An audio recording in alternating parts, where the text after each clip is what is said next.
Achee goota oromoo garaan koona laalate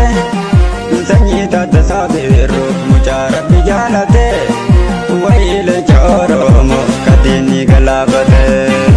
barreeffame seenaan kee galmee gootota irratti falmaa jira oromoon alaa biyya keessatti dhaabanne siidaa kee barbirbirsa gooratti acheen falmataa saaba dhugaa jirtu dubbate fardi sun ka oromoo mililiktu fuudhate galuu qaba fardichi dhalootatti dhaamate osooma waliin jirru acheemaa nu deessite